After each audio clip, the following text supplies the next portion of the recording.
계양론은 좀 보자. 몇 개만 좀 보고 합시다. 몇 개만. 1번에서 얘들아 너희가 여기서 노크를 찾아야 될 포인트가 두 번째 줄에 자산을 보존한다. 여기서 노크를 찾아야 돼요. 그러니까 재산권을 자연권으로 본 사람이 어차피 로크밖에 없거든? 로크밖에 없으니까 무조건 제시문에서 풀어보면 알겠지만 재산, 자산 이런 다 로크 입장이고 특히 올해 6평에 나왔듯이 자연 상태에서 공정한 재판관이 없다 보니까 자연 상태가 전쟁 상태로 나타날 수 있죠. 그리고 또 로크는 이권 분립을 주장하기도 했고.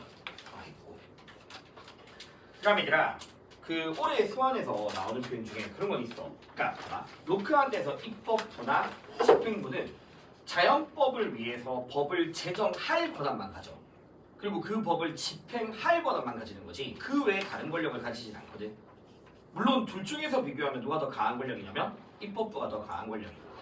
알겠죠? 그러면 입법부는 다시 법을 제정할 권력만 가지는 거니까 입법부가 자신의 권력을 다른 사람한테 이전하는 것이 가능하겠니? 말이 안 되는 거야, 알겠죠? 그래서 입법부가 자신의 권력을 이전할 수 없고요. 이전할 수 없고. 그 다음에 1번에서 4번에서 일부 자연권이 집행권, 처벌권 이런 것들을 양도했었죠. 자연 상태에서 가지고 있던. 그 다음에 2번은 이제 너희가 홉스죠. 맞죠? 특히 밑에서 한 5번째 줄. 그래서 특히 군주는 모든 사람의 힘과 수단을 임의로 사용할 수 있다. 항상 조건은 뭐? 생명을 보호한다라는 조건 아래에서. 절대적. 그러면 얘들아 그래서 부정의 대답을 해야 되는 거니까 4번 절대 안 되잖아. 맞지? 군주 권력이 강해야지 그만큼 권리 보호가 잘 된다라는 게 홉스 입장이야. 그 다음에 3번은 몰스 입장에서 그렇게 시민불복 좀 어렵진 않고요. 그 다음에 얘들아 4번의 을이 루소죠. 맞죠? 루소 입장이고 이것도 그냥 무난하거든. 그래서 루소는 절대군주제를 반대하니까 홉스처럼 5번처럼 비판할 수 있겠지. 그 다음에 4번을 좀 보자 얘들아. 이거 싱어한 거 알겠죠? 왜냐면 너희 여기서 싱어라는 걸 알 수 있는 게 뭐냐면 밑에서 한 5번째 줄 법의 통치 및 민주주의의 원칙을 존중한다. 이런 표현 꼭 기억하라고 했고 특히 밑에 줄에 보면 놀스처럼 다수의 정의관 이런 거 없다. 맞죠? 그래서 오로지 손익만을 고려하라는 거에서 싱어를 찾아야 돼. 그래서 공공연하게라는 말은 공개적이랑 똑같은 말이에요. 나도 처음에 잠시 헷갈렸던 게 옛날에 처음 볼 때는 공공연을 자주 이렇게 해석했다가 공개적이라는 뜻이야. 공개적이라는 뜻. 3번은 얘들아 싱어도 안 돼. 왜냐면 싱어도 결과적으로 사회적 유용성을 가져다 줄 수 있는 게 근거거든. 알겠죠? 그래서 만약에 사회적 이익을 가져다 주지 않을 거라면 싱어도 부정의하더라도 불복종하면 안 됩니다. 그러니까 기본적으로 시민 불복종 자체가 무조건적인 의무는 아니야. 되겠니다. 그리고 싱어도 당연히 최후의 수단이고요. 그 다음에 좀 넘어가서 그 6번의 각 홉스 입장에서 절대로 모든 자연권은 양도 아니다. 이거 기억해야 돼. 모든 자연권을 양도하는 게 아니고 그 다음에 디귿 같은 경우에는 둘 다 동의할 수 있고 그 다음에 자기 보존의 욕구는 사회계약론자라면 누구나 다 가지는 거야. 별거 없어. 자기 생명을 추구하고자 하는 거. 알겠죠? 누구나 다 가지는 거고요. 그 다음에 7번에서 얘들아 너희가 첫 번째 줄을 딱 보자마자 놀스를 알아야 돼. 왜냐면 놀스의 정의의 원칙이 꼴 협동체의 원칙이야. 그걸 기억해야 돼. 그래서 협동체의 원칙이니까 협동체제로 해석되는 경우 정의의 원칙을 말하는 거거든. 그리고 또 놀스 표현 많잖아. 법에 대한 충실성의 한계 내에서라는 표현에서 또 놀스 찾을 수 있는 거고. 맞죠? 뭐 다 맞지. 근데 얘들아 어쨌든 7번에 3번 필기했을 거야. 시민불복종은 합법적 민주적 권위에 대한 저항이야. 근데 그게 곧 체제에 대한 저항을 의미하는 건 아니야. 알겠죠? 합법적 민주적 절차에 따라 만들어진 법을 위반하는 거지 체제를 바꾸는 건 아닙니다. 됐죠? 그 다음에 7번에 2번 존재하지 않는다. 존재해. 그럼 이제 너희들이 그러니까 이런 식의 문제는 존재하지 않는다 틀렸어. 어떤 머리 막 떠올라야 돼. 그럼 어떤 거? 두 가지 케이스. 심각하지 않은 부정의한 법 또는 차등의 원칙을 위반하는 법. 맞죠? 이런 것들은 부정의하더라도 대상이 아니잖아. 그럼 좀 떠올려야 되고 그 다음에 8번에 1번 이거 이야기했죠. 싱어는 놀스에 비해서 훨씬 더 범위가 넓다. 그래서 동물 보호를 위한 블록 정도 가능하고 또 마찬가지 2번 나왔네.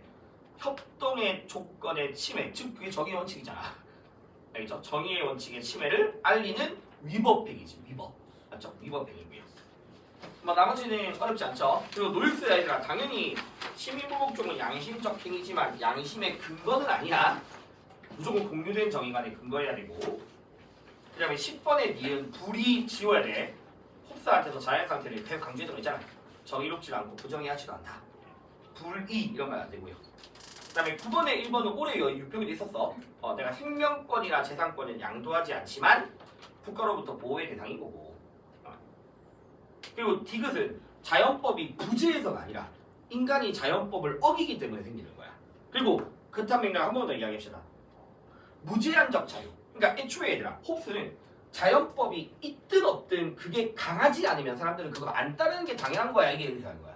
그러니까 홉스는 그래서 자연 상태에서 무제한적 자유를 가지고 있거든. 그것 때문에 막 분쟁도 생기고 그런 거야. 근데 로크는 애초에 자연법을 이성적 인간이라면 동의해야 하는, 따라야 하는 규범 이렇게 규정을 해. 그래서 로크의 자연법에 따르면 자기의 생명, 자유, 재산도 중요하지만 어느 누구도 다른 사람의 재산을 침해하지 말라고 가르친다. 그러니까 로크는 당위적 규범이야. 그러니까 로크한테서 동등한 자유는 있지만 그게 무제한적 자유는 아닌 거지. 다른 사람의 자유를 침해해서 안 되는, 알겠죠? 무제한적 자유라고 볼 수는 없어요. 그래서 그런 것들 좀 같이 기억하면 되고, 그다음에 이 정도까지 하고 오늘 얘들아 너희 그 과제 말고 별도로 줄 게 뭐냐면 이 4회차까지 테스트한 거 틀렸던 것들 개별 문항으로 드릴 거거든요. 그래서 풀어보시면 되고, 그리고 이제 중반 정도 한 5분의 3 정도 했거든 지금까지. 그러면 지금까지 한 내용들 내가 미니 모의고사식으로 10문제 총, 그러니까 파트별로 해서 총 10문제 6키치를 넣어놨어. 그러니까 이제 이따가 내가 보면 알겠지만 뭐 윤리학의 종류부터 동사의 물리까지 10문제짜리 3세트, 중간에 독해형 영역 10문제짜리 3세트, 그리고 분배정의랑 교정적 정의랑 어제 했다 저번 주에 했던 시민 그거 있잖아. 거기까지 해서 10문제 3세트 있으니까 앞부분 좀 따먹을 수 있으니까 좀 틈날 때마다 풀어보시고. 알겠죠? 그리고 아까 중반쯤 하면 내가 모의고사 한 10세트 뭐 그냥 무한대로 드릴 수 있어요. 그래서 내일은 좀 그렇지만 생일은 공부 조금 하면 딸깍할 수 있으니까 그러니까 개념 한 바퀴 돌리고, 그다음에 모의고사 부평 전에 좀 미친 듯이 돌려보고, 알겠죠? 그래서 틀린 것도 오답 좀 해보고 좀 이렇게 하면 되지 않을까.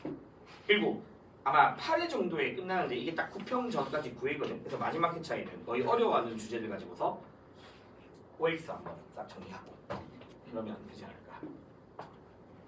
일단 이제 오늘 갑시다. 그때 우리 얘들아 과학기술과 윤리는 과학기술 윤리 하지 않아? 맞죠? 했죠? 요나스도 했잖아. 맞지? 요나스도 했으니까 오늘 그러면 자연과 해야 되네. 정보윤리 아예 안 된다? 요나스 안 했니? 그럼 요나스부터 하자.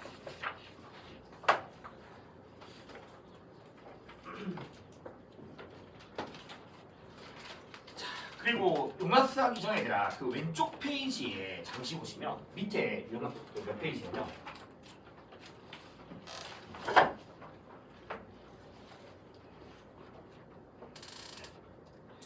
149페이지에 요나스 전에 왼쪽에 148페이지에 맨 밑에 보시면 과학자의 내적 책임이랑 외적 책임이라는 게 있거든. 근데 이건 수능에서는 거의 안 나올 가능성이 많고요. 안 나올 가능성이 많고 나온다 하면 그냥 독해야. 나온다고 하면 그러면 너희들이 얘들아 바로 그냥 줄만 쳐 저것만 봐봐. 내적 책임은 뭘 말하냐면 과학자의 연구 과정상에서 지켜야 될 책임을 말하거든. 연구 과정상에서. 그러면 연구 과정에서는 가치 중립적인 객관적인 태도가 필요하죠. 맞죠? 그 다음에 그뿐만 아니라 실험자의 인권을 보호해야 한다든가 뭐 다른 사람의 연구 성과를 함부로 도용하면 안 된다든가 그런 윤리적인 책임도 필요하고요. 윤리적인 태도. 그래서 내적 책임이란 연구 과정상의 저런 것들을 말하는 거야. 연구 과정상에서 지켜야 돼. 객관적인 태도와 윤리적인 태도. 그다음 밑에 보시면 외적 책임이란 말이 있는데 외적 책임은 그냥 바로 연구 결과의 활용에 대한 사회적 책임을 말하는 거야. 외적 책임은. 그래서 독해 영역으로 나오더라도 되게 쉬운 게 갑과 을의 대화가 나와. 그럼 갑과 을의 대화가 나오는데 뭐 갑은 과학자가 연구 과정에서는 책임이 필요하지만 결과에 대해 책임질 필요는 없다 라고 나왔고, 을은 과학자는 성실하게 객관적인 태도도 필요하지만 결과에 대해서 책임지는 것도 필요하다, 뭐 이런 식의 대화가 나와서 갑과 을의 쟁점이 무엇인가, 뭐 아니면 뭐 누구는 동의하고 누구는 부정하는가, 그 정도의 문제가 나오니까 그거는 크게 할 만한 게 없습니다. 알겠죠? 그래서 내적과 외적이라는 게 있다는 거 정도만 알겠죠? 알고 있어줘. 얘들아 이거 낚일까봐 이거 안 되겠다. 이렇게 하면 안 돼. 이게 내적 책임이고 이게 외적 책임이야. 내가 지금 일부러 알겠죠?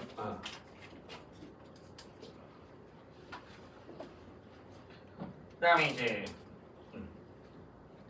149페이지에 요나스라는 사람을 합시다. 요나스.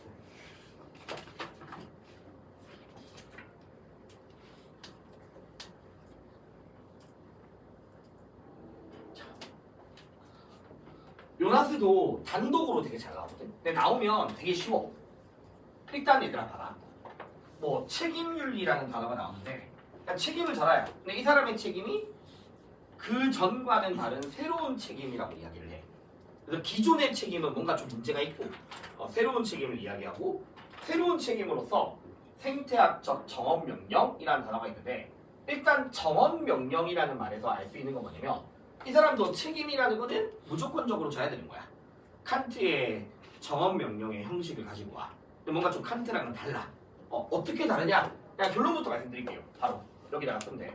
요나스는 인간이 지구상에서 존재해야 하고요.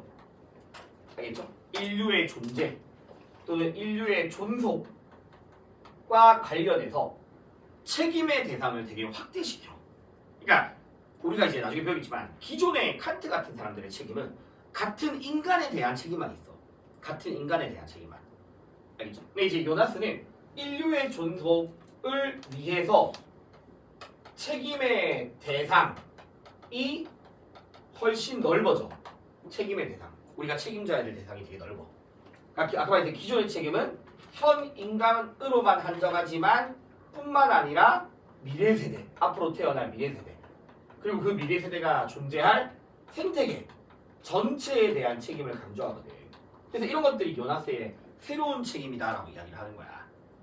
결론부터 말씀드리면. 알겠죠? 인간에 대한 책임을 넘어서서 미래 세대와 생태계에 대한 책임을 이야기하고요. 그 다음에 또 기존의 칸트 같은 사람들은 행위의 의도만을 주목하잖아. 결과에 대해서는 윤리적 판단을 개입하지 않거든요. 근데 요나스는 이 현대사회에서 인간들이 과학기술에 대해서 막 무방비 상태로 사용하고 있고, 이게 나아가서 인류의 존속을 위협할 수 있다고 생각해. 그래서 기술이 가져다주는 결과도 미리 고려해보는 게 필요하고요. 알겠죠? 그래서 과학기술에 대한 성찰, 알겠죠? 이런 것들도 필요하다. 물론 과학기술을 부정하는 게 아니야. 알겠죠? 기술을 부정하는 건 아니지만 이 과학기술이 무분별하게 사용되었을 때 가져다 줄 수 있는 위험성이 있으니까 그 기술에 대한 윤리적 판단, 성찰 이런 것들이 필요하다고 보는 사람이야.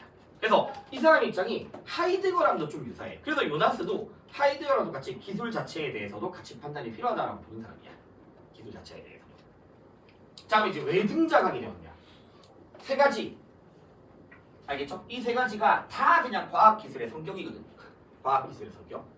그럼 첫 번째, 과학기술의 결과가 애매모호함. 왜냐면 쉽게 예측할 수가 없고요. 외우는 거 아니잖아. 알겠죠? 쉽게 예측할 수 없고, 좋은 의도로 개발되더라도 불행을 줄 수 있다. 맞죠? 원자력 터질 거라고 예상하지 않지만 터지해서 불행 주잖아. 그래서 요나스는 이 기술을 사용함에 있어서 긍정적 측면을 배제하는 건 아니지만 오히려 우리가 뭘 주목해야 되냐? 불행한 결과를 더 주목해야 된다고 봐. 알겠죠? 그래서 기술의 위험을 미리 사유해 보는 게 필요하고요. 알겠죠? 위험. 긍정적 측면을 부정하지 않아. 근데 위험을 더 주목하고 있고, 그러한 것들을 요나스의 공포의 발견술이라고 불러요. 공포의 발견술은 보기로 좀 나오거든. 제시문으로도. 자, 일단 봐봐. 아까 말씀드렸듯이 기술이 가져다주는 선에 대한 인식 그리고 악에 대한 인식을 비교해보면 이게 더 쉽다. 악의 인식이 더 쉽다라고 봅니다. 아, 왜? 이유는 뭐냐면 이 악의 인식이 더 직접적이고요. 돌려 말하지 않는다. 직접적이다. 알겠죠? 그리고 가식적이지도 않다. 이런 점 때문에 악의 인식이 더 쉽고요.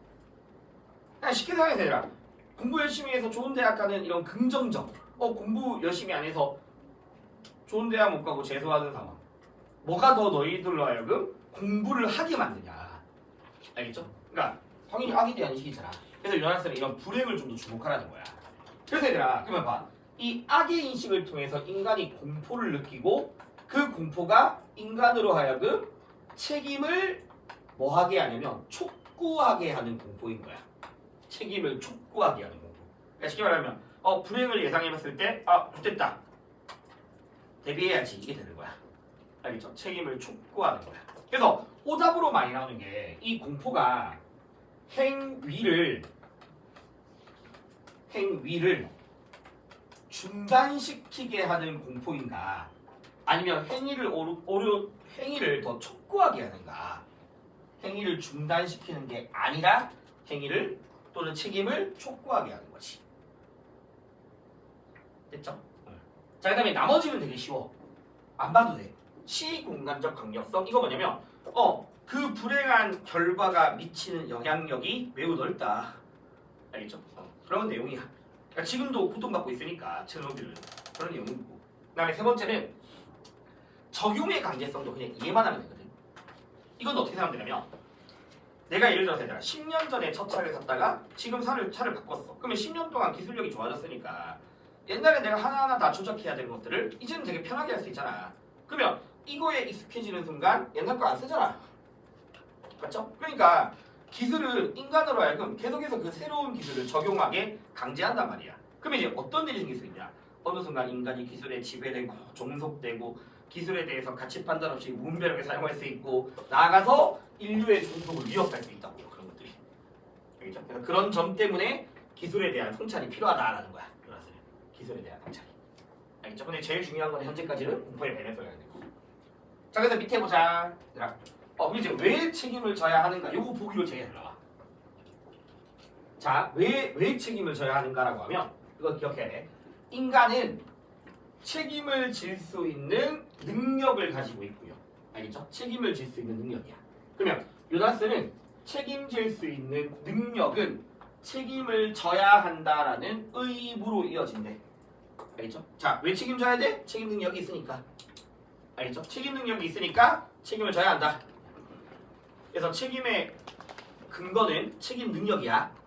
알겠죠? 책임 능력이 있다. 자, 그러면 오른쪽에, 그래서 봐봐. 요나스가 제시하는 생태학적 정화명령이라는 게 보면 그거 없잖아. 네 행동이 인간의 삶과 지속될 수 있도록 하라. 맞죠? 인류가 존재할 수 있도록, 인류의 삶과 지속될 수 있도록 하라. 또는 뭐 미래의 생명의 가능성을 파괴하지 않도록 하라. 이런 얘기들인 거야. 이거 외우는 거 아니야. 그냥 계속 미래 세대에 대해서 이야기를 하고 있는 거예요. 미래 세대에 대해서. 근데 오른쪽에다가 이거와 이제 오른쪽에다가 조금 중요한 이야기를 몇 개 할게. 요나스 관련해서 좀 중요한 이야기.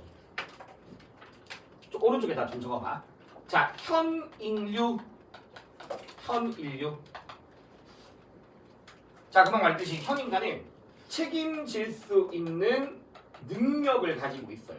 맞죠? 책임 능력이 있고요. 책임 능력이 있다라는 것은 책임을 져야 한다라는 의무로 이어져. 알겠죠? 책임의 의무가 있어. 얘들아, 너희 권리는 굳이 말 안 할게. 권리는 누구나 있잖아. 맞죠? 권리도 있지만 동시에 의무도 있어요. 자, 그러면 아까도 말씀드렸듯이 기존의, 그러니까 전통윤리학에서 말하는 책임은 같은 인간에 대한 책임만 이야기했거든. 요나스는 인류의 존속을 강조하고요. 그 인류의 존속을 위해서 아직 태어나지 않은 이 미래 세대에 대한 책임을 이야기하는데, 미래 세대가 책임질 수 있는 능력을 가지고 있는 건 아니야. 태어나지도 않았으니까. 맞죠? 그러면 당연히 책임을 져야 하는 의무도 없어요. 의무도 없어. 근데 이제 요나스에 따르면 미래 세대는 언젠가 인간으로 태어날 거란 말이야. 맞죠? 언젠가 태어나게 될 거고, 태어날 수밖에 없으니까 그들이 정확하게 이거야. 가지게 될 권리도 있다. 자신의 존재를 요구할 수 있는. 알겠죠? 권리도 가져. 권리를 가져. 그래서 우리는 미래 세대에 뭘 존중하라? 권리를 존중하라. 알겠죠? 그들이 언젠가 인간으로 태어날 거니까 가지게 될 권리가 있고 그 권리를 존중해서 현 인간에 대한 책임을 넘어서서 어디까지? 미래 세대에서까지 책임을 져야 하는 거지. 알겠죠? 그럼 당연히 현 인류는 책임을 져야 하는 의무가 있는 건데 아까 말씀드렸듯이 미래 세대가 책임질 수 있는 능력이 없으니까 책임을 져야 하는 의무는 없거든. 맞죠? 책임 의무 없어요. 또 나아가서 요나스는 이 미래 세대뿐만 아니라 우리 인간이 살아가야 될 생태계 전체에 대해서도 책임이 있다라고 이야기합니다. 자연 전체에 대해서. 알겠죠? 자연 전체에 대해서도 책임이 있어요. 당연히 자연도 어떤 책임질 수 있는 능력은 없고요. 맞죠? 그 다음에 뭐 너무 깊게 들어갈 필요는 없는데 요나스는 흙이나 무생물과 같은 자연이 어떤 권리가 있다고 하진 않아요. 권리라는 게 흙이나 무생물한테 막 권리가 있는 건 아니거든. 근데 중요한 거는 이제 결론. 그러면 요나스가 말하는 새로운 책임. 그래서 요나스가 봐봐. 새로운 책임은 기존의 인간 상호 간에 이루어지던 책임을 호혜성이라 부르거든. 호혜성.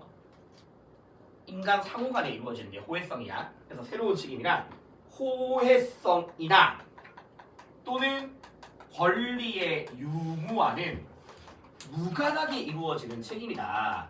그래서 이게 얘들아 수능에서 어떻게 나오냐? 권리를 주장할 수 없는 존재에 대해서도 책임의 의무가 있는가? 있다 없다? 있잖아. 맞지? 권리를 주장할 수 없는 존재에 대해서도 책임의 의무가 있는 거야. 권리가 있다 없다? 알겠죠? 호혜성과는 무관한 책임이야. 무관한 책임. 그래서 요나스가 말하는 새로운 책임을 우리는 뭐라 부르냐라고 하면 비호혜적 책임이고요. 그 다음에 일방적인 책임이고요. 또는 절대적 책임이다 라고 표현하는 거야. 아까 요나스도 얘들아 정원 명령이잖아. 맞죠? 조건 따져가면서 책임지고 안 지고 아니야. 아니니? 조건 따져가면서 책임 안 진다 이런 게 아니니까 일방적, 비호혜적, 절대적 책임입니다. 왜 이렇게까지 책임을 강조합니까? 라고 하면 요나스는요 기본적으로 인간의 힘이 과거에 비해서 커지고 있어. 그만큼 자연 파괴 가능성도 커지고 있고 그래서 그만큼 권력이 커지면 거기에 따라서 책임도 커져야 한다라고 봐. 그래서 이것도 보기로 만들어져. 권력의 크기와 책임은 무관한가? 절대 아니 알겠지? 권력이 커질수록 책임도 커진다. 그리고 또 미리 한 번 더 말할게. 요나스는요 자연에 대해서 책임을 진다. 이게 장윤성이 추가된 건데 되게 생각해봐. 자연에 대한 책임을 진다는 거는 그 안에 존재하는 인간을 포함하는 거예요. 어쨌든 인간은 자연 안에 존재하는 존재니까. 자연 안에 살아가니까. 그래서 자연에 대한 책임은 인간에 대한 책임을 포함. 그래서 생태계 옆에다가 한번 적어놓을게. 자연에 대한 책임은 곧 인간에 대한 책임을 포함한다. 자, 그래서 일단 요 정도까지가 결론이고, 자 그다음에 요나스라는 사람을 이제 이따가 다시 밑에 볼 건데 주의해야 할 거. 뭘 부정하면 안 돼.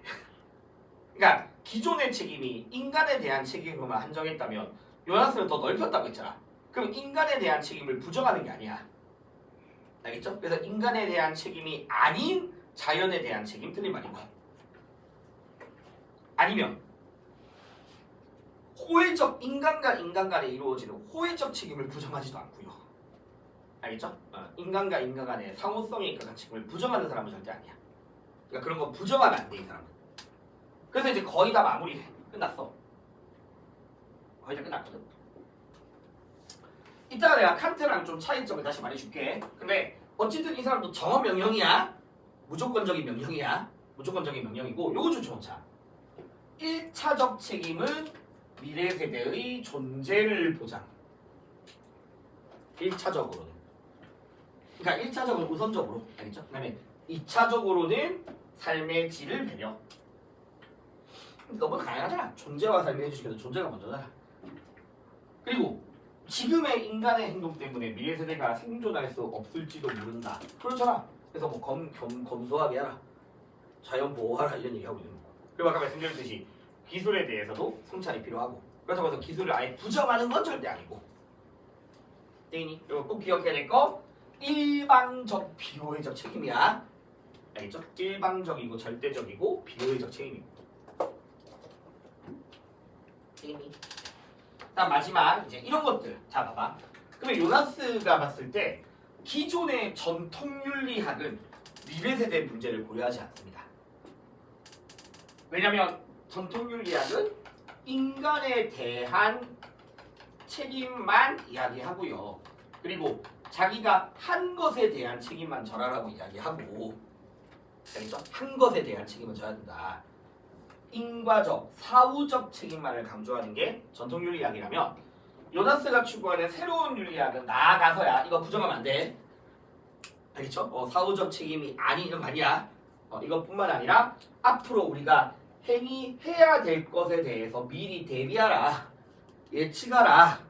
알겠죠? 그런 것들을 사전적, 예방적 책임, 미래지향적 책임, 예견적 책임, 심지어 얘들아 예견하지 못한 것에 대해서도 인간은 당연히 책임을 져야 됩니다. 알겠죠? 당연히 책임을 져야 돼요. 왜냐면 우리 전제가 있었잖아. 기술은 쉽게 예측이 불가능하다. 알겠죠? 예견하지 못한 것도 책임을 져라. 요 정도까지를 기억하면 돼요. 알겠지? 요 정도까지. 자, 그 다음에 얘들아 마지막으로 필요한 사람들은 적어봐. 어쨌든 칸트, 요나스가 있을 때 둘 다 어쨌든 무조건적인 명령으로서의 정한 명령이야. 맞죠? 무조건적 명령으로서의 정한 명령이거든. 근데 책임의 대상과 관련해서 아까 말씀드렸듯이 칸트는 오로지 누구에 대한 책임만 있다. 인간에 대한 책임만 있다. 오로지 인간, 즉 호혜적 책임만을 이야기했다면, 알겠죠? 요나스는 더 나아가서 확대라고만 해놓을게. 굳이 누군지 안 말해도 되잖아. 미래세대와 자연. 알겠죠? 나아가서 미래세대와 자연. 적어놓겠다. 확대. 미래세대와 자연에 대한 책임까지도 이야기를 하고 있는 거고. 책임의 근거, 왜 져야 하는가? 그러면 칸트를 왜 자기 행동에 책임져야 돼? 그게 옳으니까. 맞죠? 그게 옳다는 이유로. 그래서 이성으로부터 비롯되는 선의지에 따라서 인간은 자기 행동에 책임을 져야 되는데, 요나스가 이런 것들을 부정하는 사람이 절대로 아닙니다. 알겠죠? 요나스는 아까 말씀드렸듯이 기술이 가져다주는 공포, 불행으로부터 책임의 의무가 도출되기도 하는 거고, 또 인간은 자기가 책임질 수 있는 능력이 있다는 이유만으로도 책임을 져야 되는 거고. 알겠죠? 이런 것들이 책임의 근거로서 이야기를 하는 거지. 그리고 아까 말씀드렸듯이 칸트는 의도를 강조하기 때문에 결과는 도덕적 고려 대상이 되지는 않죠. 맞죠? 결과는 고려 대상이 아니지만 요나스는 당연히 결과를 고려해야 되는 거고요. 그래서 이렇게 보여주면 돼. 여기가 제일 중요합니다. 이거랑 공포의 가계술이 제일 중요해요. 그래서 얘들아 152페이지에 2번이랑 4번을 한번 해봐. 2번, 4번.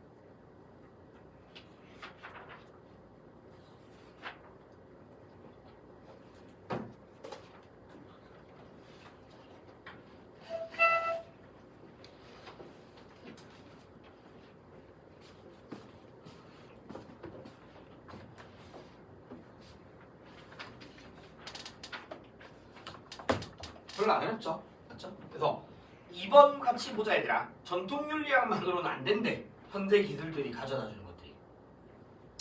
요나스야. 맞죠? 요나스 입장이고 1번 절대 아니야. 알겠지? 비호의적 책임 이야기했으니까 틀렸고, 2번 보기는 이미 제시문 나와있죠. 두 번째 줄 끝에 기술의 힘이 발전되면서 인간 행위의 본질이 변했다. 그거 나와있으니까 2번 틀렸고 3번 아까 말씀드렸듯이 힘이 커질수록 뭐도 커진다? 책임도 커진다. 알겠죠? 그래서 3번에 보니까 힘이 커질수록 책임도 넓어진다. 맞는 말이지.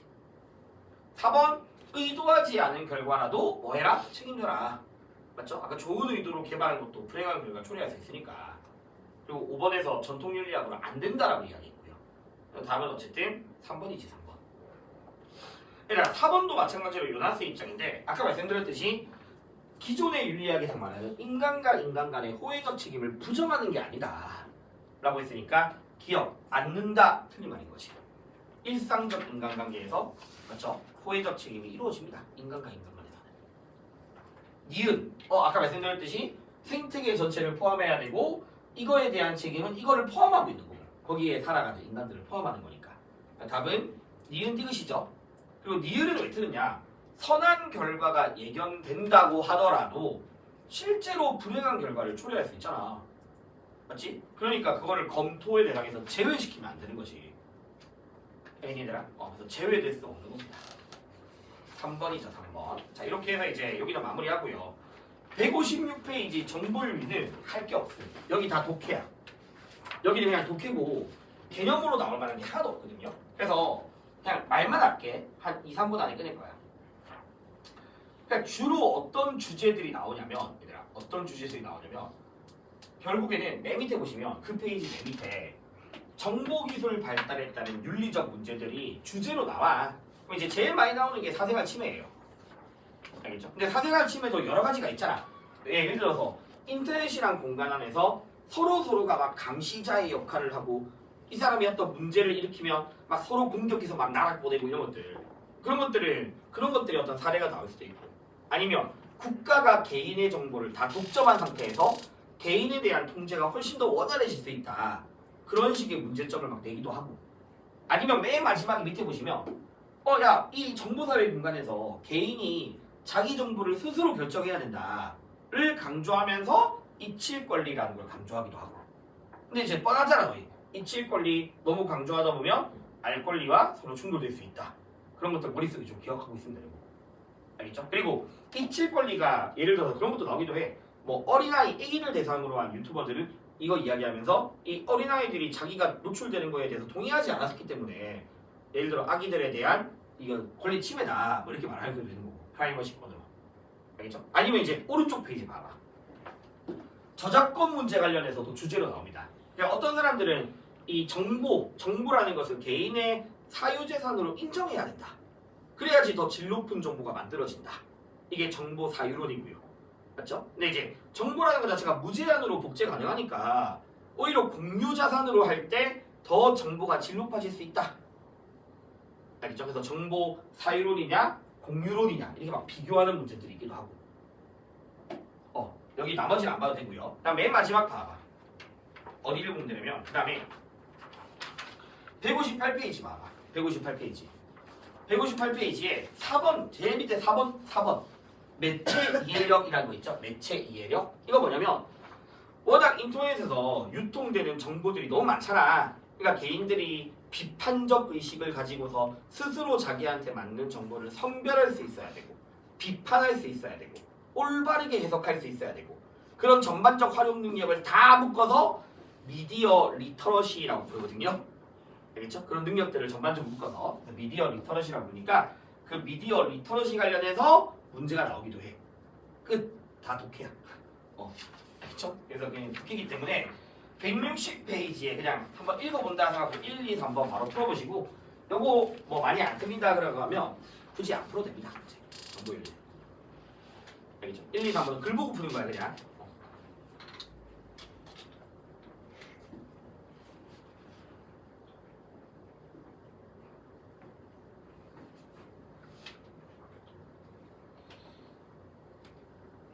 오늘 과제에도 정보윤리도 안 넣었어. 정보윤리는 굳이 안 풀어도 돼.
지민아, 정보윤리는 개념이 없거든. 그냥 독해 문제라서 읽기만 하면 돼, 알겠지?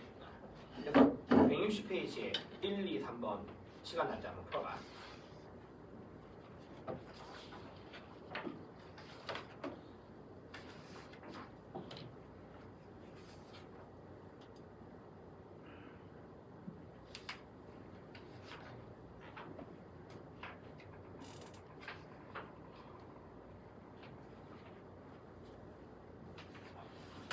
여기 쉽죠?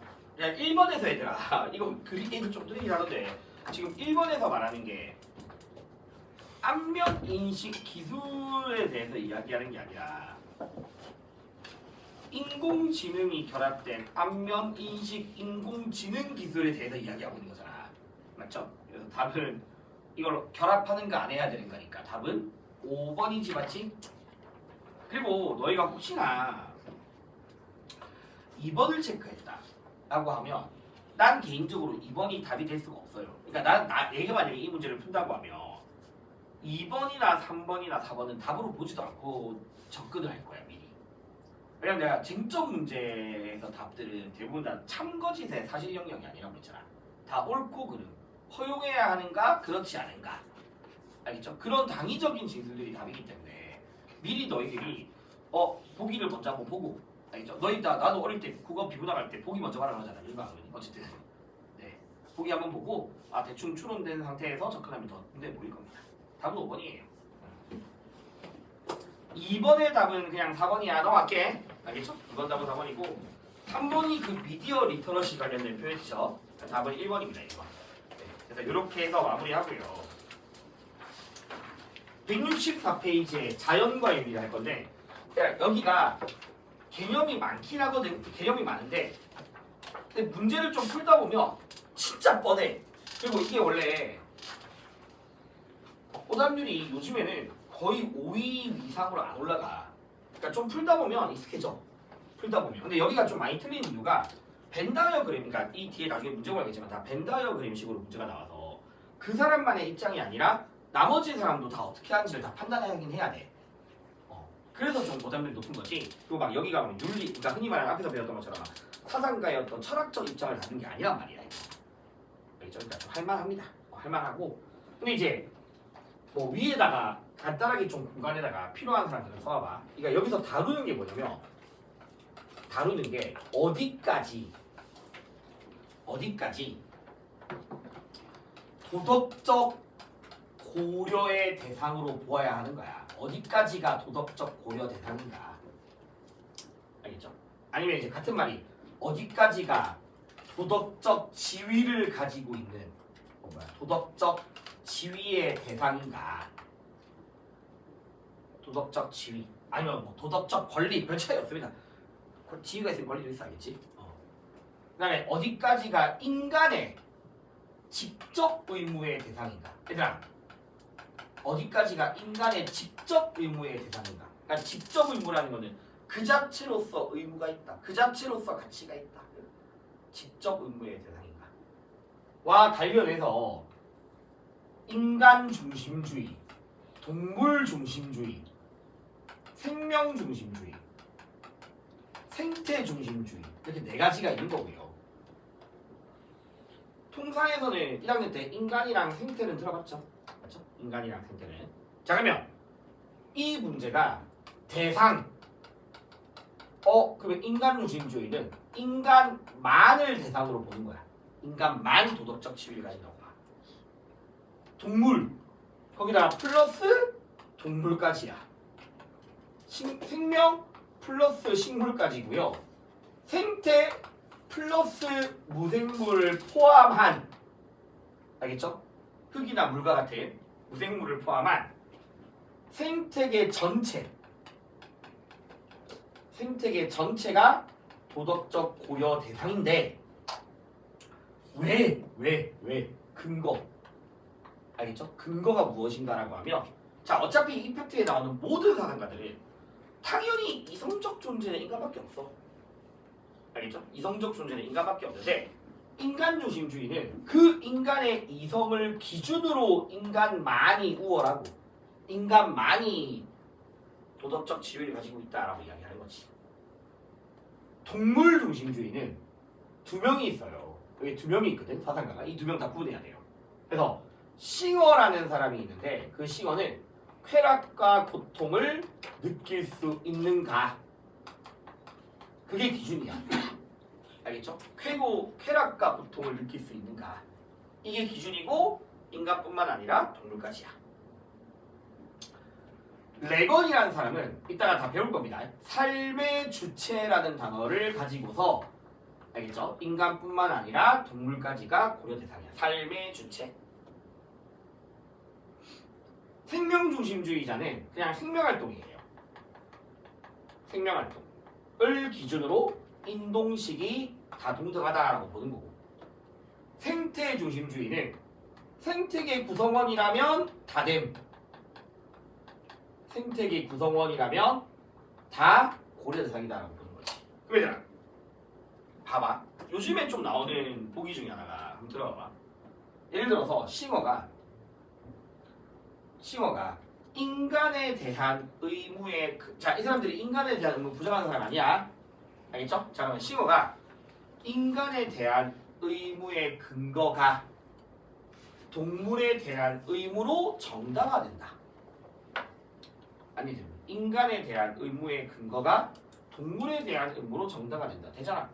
얘들아, 싱어가 인간이 특별해서 인간에 대한 의무가 있는 게 아니야. 인간도 동물과 같이 뭘 느끼니까? 쾌고 감소를 느끼니까 의무가 있다라고 이야기하는 거예요. 그럼 다시 물어볼게. 금방 말했던 인간에 대한 의무가 동물에 대한 의무로 정당화된다라는 표현은 이 사람도 되지만 이 사람도 되는 거예요. 왜? 그게 생명활동인 거니까. 누구도 되겠니 그러면? 이 사람도 되는 거예요. 왜? 생태계 구성원이니까. 인간이든 동물이든 생태계 구성원이니까. 그러니까 그런 식으로 막 보기가 만들어지는 거고. 그 다음에 이제 안 적어도 돼. 너희들이 이거 봤을 때를 좀 어려워하는 게 있잖아. 봐. 이런 걸 따져야 돼요. 예를 들어서 봐봐. 안 적어도 돼. 갑이 인간 중심주의야. 여기가 싱어야. 싱어라는 사람이고 여기가 생명 중심주의 사상가를 찾았어. 알겠죠? 찾았는데 기역, 니은, 디귿, 니을 뭐 이렇게 해볼까? 미음 이렇게 해볼게. 미음은 안 나오시면 일단 이렇게 해볼게. 기역, 쾌고 감소를 가지는, 빨리 새끼 그냥 안 적어도 돼. 동물을 도덕적으로 고려해야 한다. 뭐 이렇게 보기가 나왔어. 니은, 쾌고를 기준으로 동물을 도덕적으로 고려해야 한다라는 보기가 있고요. 그 다음에 디귿, 쾌고가 없더라도 쾌고가 없더라도 도덕적으로 고려 대상이 된다. 미음,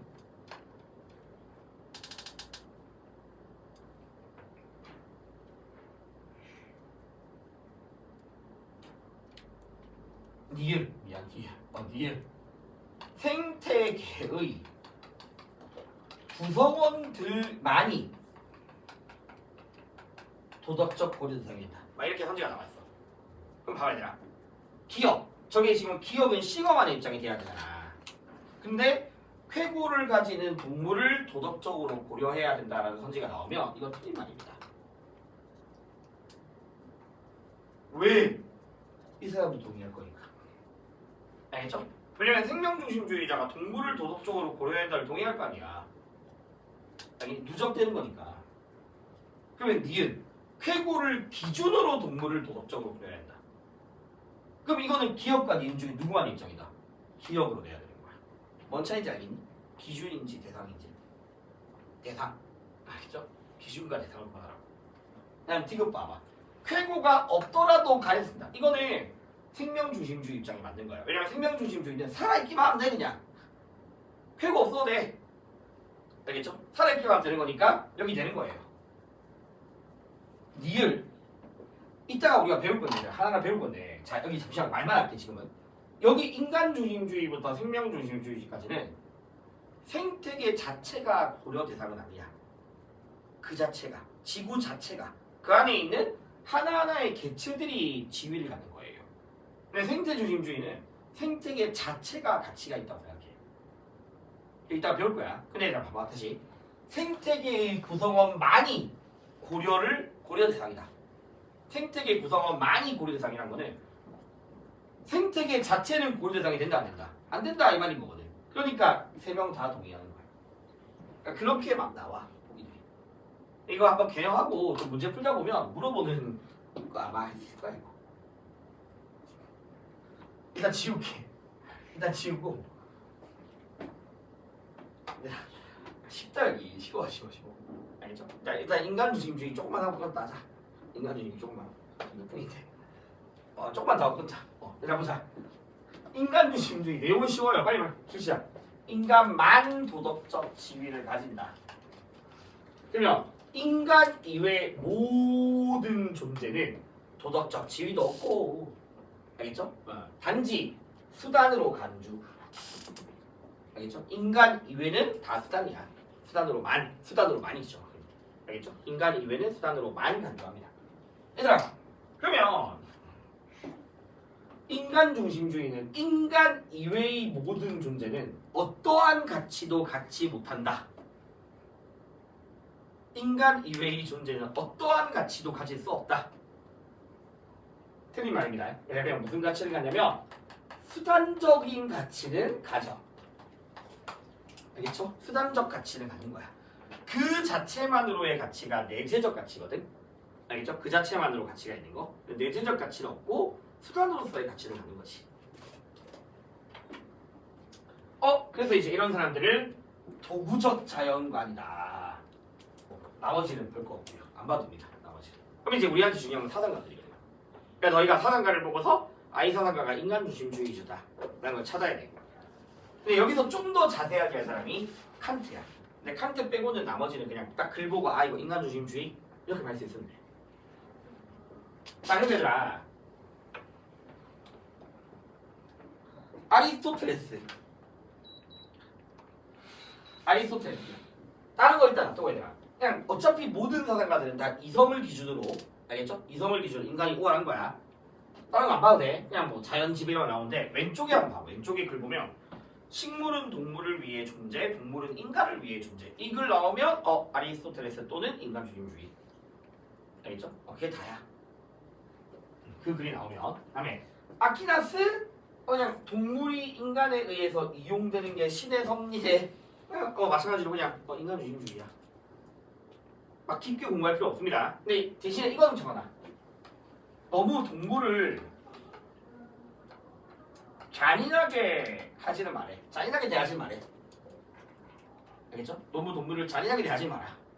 이유는 인간의 동정심을 유지하기 위해. 인간의 동정심을 유지하려고. 동물 너무 잔인하게 대하면 인간의 동정심이 악화되고 같은 인간한테도 나쁘게 할 수 있다. 알겠죠? 동정심을 이유로 잔인하게 대하지 마라. 자, 베이컨 지식은 힘이다 라고 이야기를 하거든. 지식은 힘이다. 근데 이제 베이컨이 말하는 지식, 관찰, 자연을 관찰, 분석해서 얻는 지식이거든. 관찰과 실험을 통한 지식. 알겠죠? 그리고 그 지식은 나아가서 뭐가 된다? 힘이야. 그래서 나오죠. 인간의 힘은 뭘 통해서 이루어진다? 지식을 통해서 이루어져. 알겠죠? 그러면 이 사람이 말하는 힘이 뭐냐? 자연을 지배하는 힘이야. 알겠죠? 힘은 자연 지배. 뭘 위해서? 인간의 복지를 위해서. 알겠죠? 그래서 이 정도로만 알고 있으면 돼. 그래서 막 이 사람 글 나오면 방황하는 자연을 노예로 삼고 인간의 이익에 복종하도록 종사하라. 얘들아, 이걸 보고서 너희가 베이컨이고 베이컨만의 특별한 이유 그런 거 없어. 그냥 인간 중심주의로 끄면 돼. 알겠죠? 글 보고 인간 중심주의인 거야. 이 세 명은 적어도. 이 세 명은. 네, 이 세 명은 그게 단데 조금 공부를 해야 될 사람이 데카르트고 더 중요한 사람이 칸트예요. 조금 개념을 더 알아야 될 사람이 있어. 데카르트. 근데 데카르트도 이성 강조해. 알겠죠? 그래서 왜 너희 들어봤던 거 생각할 수 있는 존재가 존재할 수 있어요. 그럼 이성을 가지고 사유할 수 있는 존재만이 이 세계에서 존재할 수 있는 거야. 나머지는 다 뭐냐? 그냥 대상이야. 이성이 없으면 대상이고 수단에 불과하다고 보는 거야. 대상이고 수단이야.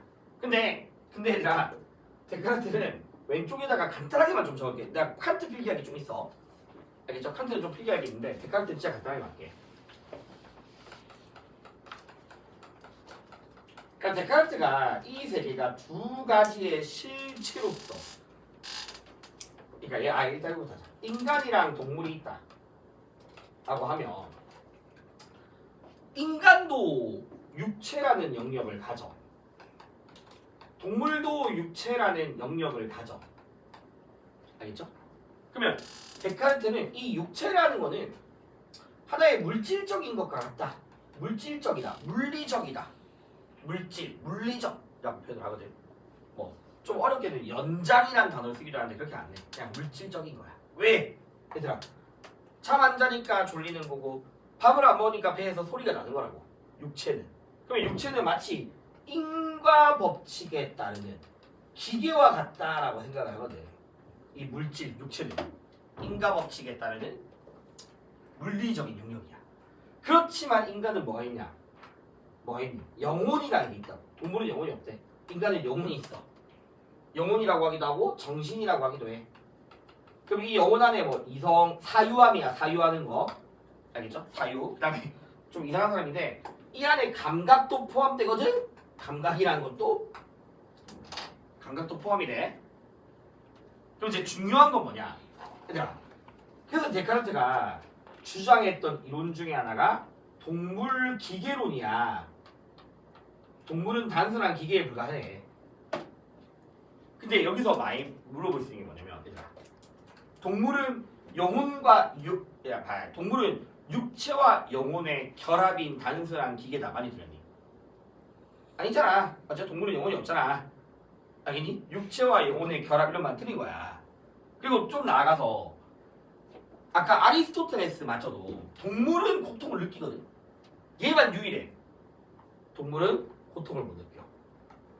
이게 이 사람만의 특징이야. 그러니까 이걸 활용해서 보기를 낸다고 할 수 있어. 그러니까 어차피 인간 중심주의 한 명 물어보거든. 한 명 물어보는데 보통 칸트를 물어보지만 데카르트를 낸다라고 하면 이거 관련해서 좀 선지가 만들어질 수 있다고. 예를 들어 봐봐. 고통을 느끼지 못하는 존재는 고려 대상이 아니다. 잡아. 고통을 느끼지 못하는 존재는 도덕적 고려 대상이 아니다 라고 하면 데카르트 되죠. 맞죠? 근데 동물 중심주의로 지금 누구도 돼? 싱어도 돼. 고통을 못 느끼면 고려 대상이 아니야. 근데 그 존재가 싱어는 인간뿐만 아니라 어디까지? 동물까지 확대시키는 거고, 데카르트는 그냥 인간으로만 딱 한정되는 거야. 그냥 그게. 알겠죠? 그럼 다시 물어볼게. 고통을 이성적 존재이어야지만 고통을 느낄 수 있다. 이성적 존재이어야지만 고통을 느낄 수 있다. 이거는 딱 누구만 가능하다. 데카르트 같은 사람만 가능한 표현인 거잖아. 맞죠? 왜냐면 아까 데카르트 빼고 동물까지는 다 감각을 가진다고. 데카르트 빼고는. 알겠죠? 그래서 이 사람이 나오면 요거 관련해서 좀 보기가 만들어질 수 있는 거야. 고통을 못 느낀다는 점. 그 점 때문에. 근데 결국 아마 수능에서는 칸트가 나올 거거든요. 인간 중심주의를 내면 칸트가 나올 거고, 칸트는 조금 정리를 해야 됩니다. 칸트는.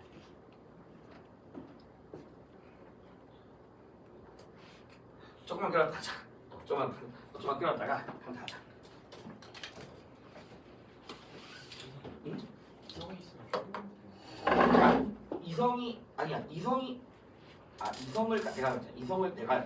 이성을 가져야지만 고통을 느낄 수 있다. 이성을 가져야지만 고통을 느낄 수 있다는. 이성 못 가지면 고통을 못 느낀다. 근데 아까 말씀드렸듯이 동물 중심주의는 동물이 이성이 없잖아. 하지만 뭐 느끼니? 고통을 느끼잖아. 그러니까 이성을 가져야지만 고통을 느낄 수 있다. 이거는 동물 중심주의와 동의할 수 없는 거잖아. 이해되겠니? 근데 그럼 단순 쾌감성으로 그치? 근데 이제 쾌고 감소를, 그러니까 그 말이잖아. 예를 들어 감각이 없으면 도덕적 지위도 없다. 이렇게 말하면 둘 다 되는 거야. 감각이 없으면 도덕적 지위도 없다. 근데 이 사람들은 어떤 엄연히 기준은 뭐다? 감각이 기준인 거야. 그러니까 이제 기준, 그냥 보기가 감각을 기준으로 이렇게 해버리면 기준으로 도덕적 지위를 고려해야 된다. 라고 해버리면 인간중심주의가 또 동의하지 않는 거야. 인간중심주의는 이성이 기준이니까.